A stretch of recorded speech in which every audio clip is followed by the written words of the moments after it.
भारतीय सिनेमा की दिग्गज अदाकारा नरगिस ने हिंदी सिनेमा को कई हिट फिल्में दी हैं, जिसमें मदर इंडिया, श्री 420, आवारा, बरसात, आग समेत कई शानदार फिल्में शामिल हैं। अभिनेत्री लगभग 3 दशक तक हिंदी सिनेमा में सक्रिय रही।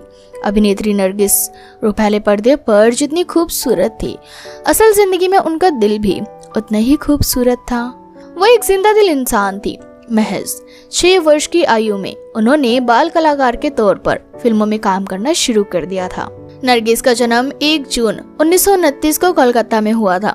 अभिनेत्री के पिता मोहन चंद, उत्तम चंद या मोहन बाबू थे, लेकिन उन्होंने इस्लाम अपनाकर अब्दुल राशिद बन गए थे। नरगिस का असली नाम फातिमा राशिद है। नरगिस ने अपने करियर की शुरुआत मदर चाइल्ड आर्टिस्ट की थी। जब उन्होंने सिनेमा में कदम रखा था तब वो महज 5 साल की थी। अभिनेत्री की पहली फिल्म तलाश-ए-हक थी।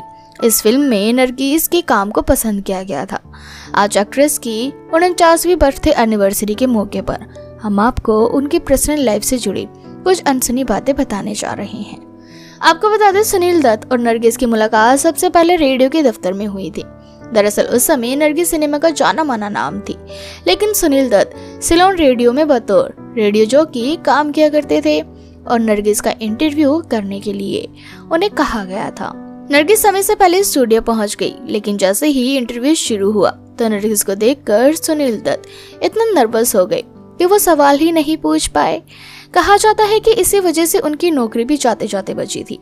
सुनील दत्त और नरगिस की दूसरी मुलाकात फिल्म 2 बीघा जमीन के सेट पर हुई थी, लेकिन दोनों के प्यार की शुरुआत मदर इंडिया के सेट पर हुई। बताया जाता है कि नरगिस और सुनील दत्त ने 1958 में मार्च में गुपचुप तरीके से शादी कर ली थी, लेकिन इससे उन्होंने 1959 में सभी के सामने औपचारिक तौर पर बता दिया था। शादी के बाद नरगिस ने फिल्मों को अलविदा कह दिया था। नरगिस कैंसर से पीड़ित थी। उनका अग्रशय का कैंसर था, जिसका पता चलने पर न्यूयॉर्क में इलाज कराया गया था। कुछ समय बाद वो भारत लौटी तो उनकी तबीयत काफी बिगड़ गई और वो कोमा में चली गई। एक समय तो ऐसा भी आया जब नरगिस कोमा में चली गई थी और डॉक्टर ने सुनील दत्त से कह दिया था कि वो एक्ट्रेस को चैन से मरने दे। डॉक्टर ने सुनील दत्त से कहा कि नरगिस कई महीनों से कोमा में है और अगर वो बच भी गई तो सिर्फ सब्जी की तरह ही पड़ी रहेगी। लेकिन सुनील दत्त ने नरगिस को मौत देने से इनकार कर दिया। मेहनत रंग लाई और नरगिस कोमा से बाहर आ गई। वो ठीक हो रही थी। नरगिस कोमा से तो निकल आई, लेकिन कैंसर को मात नहीं दे सकी। उन्हें बेटे संजय दत्त की डेब्यू फिल्म रॉकी के प्रीमियर पर जाना था।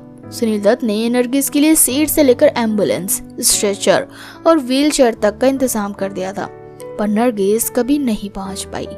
3 मई 1981 को वो इस दुनिया को अलविदा कह गई। तो दोस्तों, ये थी नरगिस की कहानी।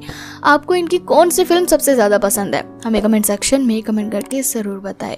और साथ ही इसी तरह की इंटरेस्टिंग वीडियोस के लिए चैनल को सब्सक्राइब करना बिल्कुल भी ना भूलें।